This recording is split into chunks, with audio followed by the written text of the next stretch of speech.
CPU scheduling के second lecture में हम लोग पढ़ने जा रहे हैं राउंड रॉबिन शेड्यूलिंग।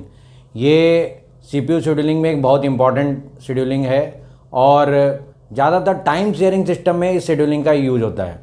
बेसिकली इसमें इसका जो क्राइटेरिया है वो है टाइम क्वांटम और मोड इसका प्रीएम्प्टिव मोड है। यहाँ पे ध्यान देने वाली बात यह है कि इसमें नॉन प्रीएम्प्टिव मोड में वर्क नहीं होता।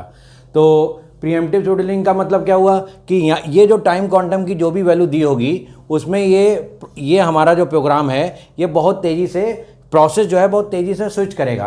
तो यहाँ पे इसको समझने की कोशिश करते हैं कि ये न्यूमेरिकल किस तरीके से हम परफॉर्म करेंगे। तो ये कुछ प्रोसेस दी हुई हैं P1, P2, P3, P4 और P5। इनका अराइवल टाइम गिवन है, बर्स्ट टाइम गिवन है। यहाँ पे मैं टाइम क्वांटम की वैल्यू ले लेता हूँ और इसको एक सॉल्व करके देखते हैं।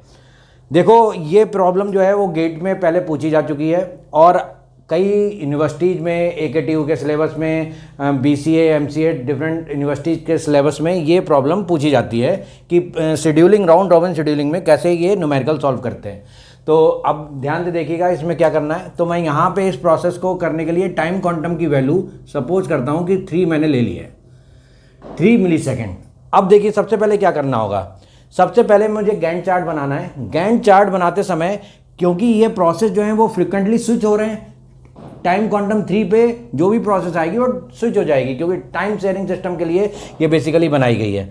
तो यहाँ पे मुझे एक रनिंग क्यू भी मेंटेन करनी पड़ेगी।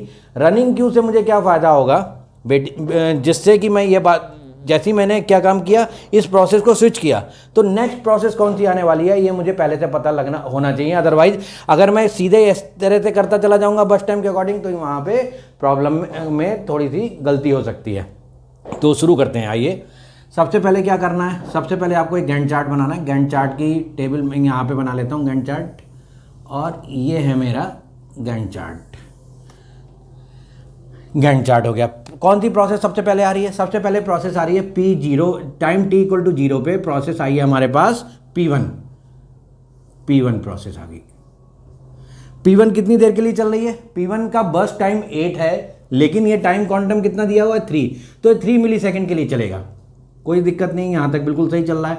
अब करना क्या होता है देखो, सबसे पहले P1 को आपने गैंट चार्ट में रख दिया। इसके नीचे एक हमने कौन सी बनाई है रनिंग क्यू, P1 को यहाँ पे लिखा मैंने।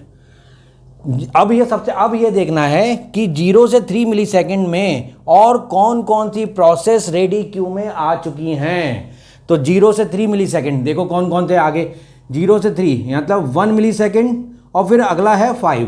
इसका मतलब जब ये प्रोसेस रन कर रही है, जब ये प्रोसेस एग्जीक्यूट हो रही है तब प्रोसेस P3 रेडी क्यू में आ चुकी है। तो हमें क्या करना है P1 के बाद सिंपली क्या है P3 को इंसर्ट करा देना है। P1 P1 का हमने कितना टाइम क्वांटम दिया है 3, तो यहाँ पे 3 मिलीसेकंड कंप्लीट हो जाएंगे। रिमेनिंग कितने बचेंगे 5 और हम अब 3 मिलीसेकंड के बाद इससे कहेंगे भाई आप जो है वो जाइए और नेक्स्ट प्रोसेस को आने दीजिए। तो ये हमने P1 को इसके आगे लगा देना है क्योंकि उस समय जैसे ही ये चल रही है तब नेक्स्ट प्रोसेस P3 आ चुकी है। तो P1 अब क्या होगा स्विच हो जाएगा, प्रिंट हो जाएगा और यहाँ पे लग गया।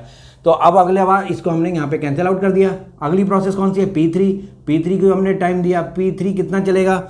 P3 चलेगा 7, बस टाइम है 7 मिलीसेकंड लेकिन टाइम क्वांटम है 3, तो 3 को एग्जीक्यूट करा दो। रिमेनिंग कितना बचा 4 मिलीसेकंड बच गया। तो यहाँ पे कितना हो गया 6 टाइम क्योंकि 3 मिलीसेकंड P3 भी चला। अब देखो 0 से 6 मिलीसेकंड के बीच में कौन कौन सी प्रोसेस रेडी क्यू में आ चुकी हैं। 0 to 6, 5 पे हमारे पास P2 आ गया और 6 पे हमारे पास P4 आ गया। तो हमने P2 और P4 को अपनी रनिंग क्यू में डाल दिया। ये प्रोसेस यहाँ पे कंप्लीट नहीं होगा, प्रिंट हो जाएगा, स्विच हो जाएगा। तो इसको मैंने स्विच किया और P3 को इनके बाद में लिख लिया। सिंपल। अब क्या करना है P3 को यहाँ से कैंसिल आउट कर देते हैं। नेक्स्ट प्रोसेस कौन सी आ रही है P1 आ रही है। P1 कहाँ पे है भाई? P1 हमारे पास 5 मिलीसेकंड का था प्रोसेस, 3 और चलेगा। अब कितना बचेगा 2 बचेगा। तो ये यहाँ पे मैंने P1 को और चला दिया। P1 कहाँ पे आ गया 6 से लेके 9 और P1 आ गया। अब देखो 9 मिलीसेकंड तक कोई और प्रोसेस आई है? यस, 8 मिलीसेकंड पे P5 आ गई है। 8 मिली सेकेंड पे P5 आ गई है। तो P5 के बाद फिर से किसका नंबर लगेगा, P1 का, तो P1 को यहाँ लिख लो।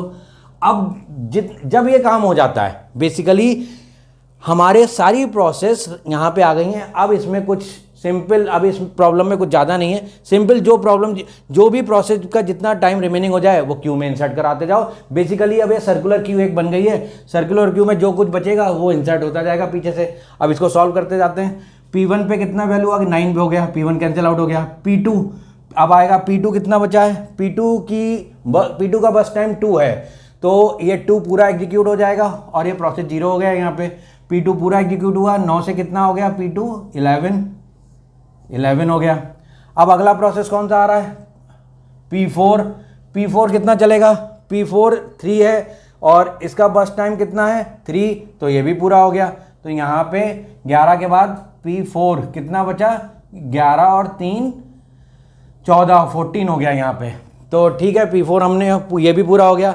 P4 के बाद क्या आ रहा है, P3 अगेन होगा। P3 कहाँ गया हमारा, P3 ये 4 बचा हुआ था रिमेनिंग, तो इसमें अब हमने 3 मिली सेकेंड और यूज किया, 1 बच गया। ये जो 1 बच गया है P3 में, वो कहाँ पे आ जाएगा, पीछे इंसर्ट हो जाएगा इस क्यू में।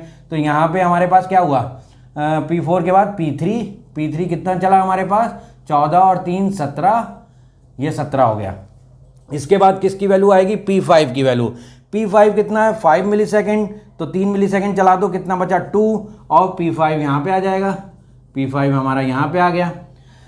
और यहाँ पे हमने P5 को कितना चलाया, 3 मिली सेकेंड, तो 17 और 3 20 हमारे पास यहाँ पे हो गया 20।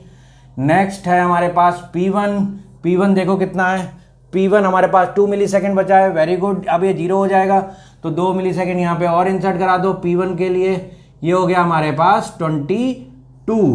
नाउ P3 कितना बचा हुआ है हमारे पास, P3 हमारे पास 1 बचा है, ये भी एग्जीक्यूट हो जाएगा, ये भी 0 हो जाएगा।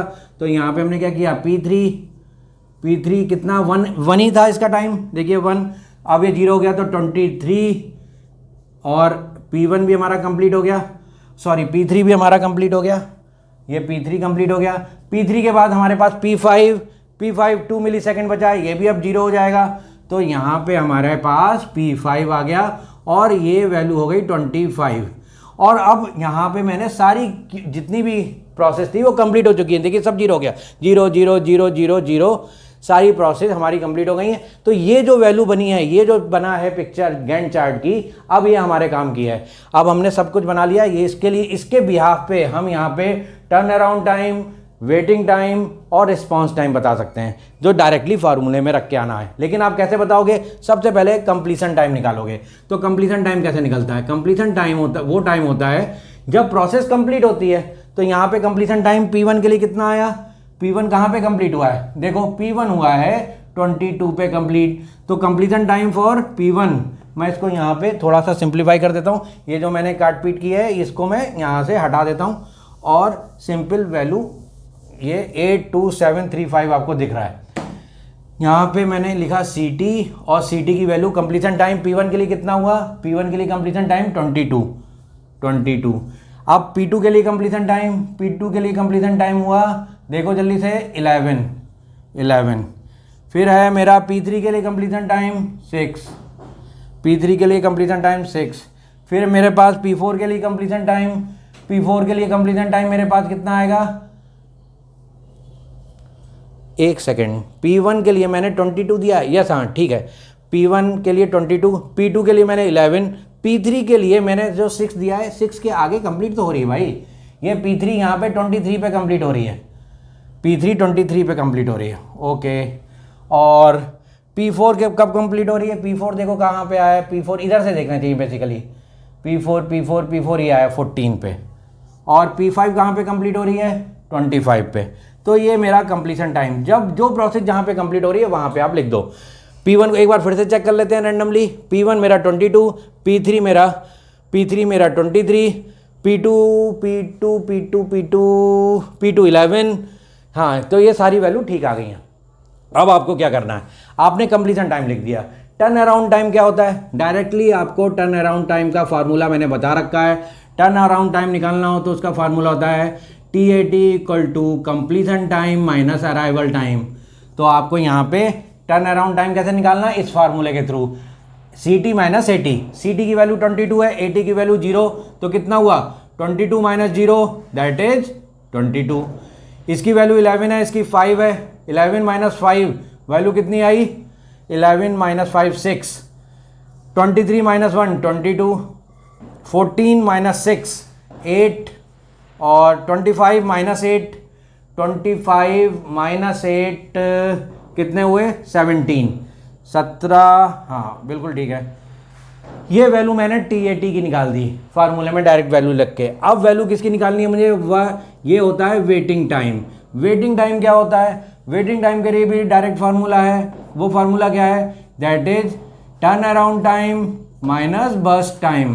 तो टर्न अराउंड टाइम मैंने निकाल लिया है, बर्स्ट टाइम मुझे गिवन है, वेटिंग टाइम निकल आएगा 22 माइनस 8, 22 माइनस 8 कितना होता है, 22 माइनस 8 14, और 6 माइनस 2 4।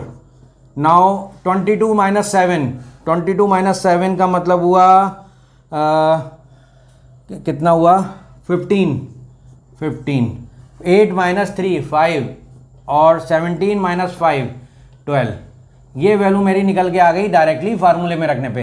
अब एक चीज़ और है, अब हमें निकालना है कि कितना रिस्पॉन्स टाइम कितना है। तो रिस्पॉन्स टाइम मैं यहाँ पे लिख दे रहा हूँ, थोड़ी यहाँ पे स्पेस की शॉर्टेज है तो मैं यहाँ पे लिख के दिखा देता हूँ आपको। ये है मेरा रिस्पॉन्स टाइम। अब रिस्पॉन्स टाइम भाई क्या होता है, कुछ बच्चे जो हैं वो सब कुछ पूरा प्रोग्राम सही करते हैं और यहाँ पे रिस्पॉन्स टाइम पे आके गलत कर देते हैं। तो जरा ध्यान से देखिएगा, रिस्पॉन्स टाइम क्या होता है। रिस्पॉन्स टाइम वो टाइम होता है जब सबसे पहले फर्स्ट टाइम CPU अलॉट होता है, CPU आपको मिलता है। तो यहाँ पे P1 को CPU कब मिला, सबसे पहले एट टाइम t=0 पे P1 को पहला रिस्पॉन्स मिला CPU माइनस अराइवल टाइम। तो रिस्पॉन्स टाइम निकालने के लिए it is the time at which the first time the CPU is allotted minus arrival time. तो first CPU allotted minus arrival time. तो फर्स्ट टाइम P1 के लिए 0 पे मिला था, अराइवल कितना है 0, तो ये हो जाएगा P1 का रिस्पॉन्स टाइम 0। P2 से फर्स्ट टाइम P2 का response time, first time CPU allot हुआ है 9 पे, अराइवल कितना है, अराइवल 5 है, तो इसका रिस्पॉन्स हो जाएगा 4। नेक्स्ट हो जाएगा P3 के लिए, P3 को पहला रिस्पॉन्स 3 पे मिला है, अराइवल कितना है 1, 3 माइनस 1 2। P4 के लिए अराइवल, P4 के लिए फर्स्ट रिस्पॉन्स 11 पे मिला है। तो यहाँ पे ये हम कह सकते हैं फर्स्ट टाइम CPU जब अलॉट हुआ है, मैं रिस्पॉन्स नहीं, फर्स्ट टाइम जब CPU अलॉट हुआ 11 पे। तो 11 minus arrival 6, 11 minus 6 that is 5। And lastly P5 का है 17, फर्स्ट टाइम CPU अलॉट हुआ है 17 पे, 17 माइनस 8 दैट इज 9। तो ये हमारा पूरा न्यूमेरिकल है। यूनिवर्सिटी एग्जाम में और आपके AKTU में, इवन गेट में ये न्यूमेरिकल आते हैं, 5 से 10 नंबर के आते हैं। अगर आपको ये न्यूमेरिकल सही लगा हो, फंडक पसंद आया हो, तो इसको शेयर कीजिए और इसको जितना हो सके आप दूसरे बच्चों को बताइए, दूसरे बच्चों को शेयर कराइए, जिससे कि वो भी इस प्रॉब्लम को सही सॉल्व कर पाएँ। और लाइक करिए। Thank you so much.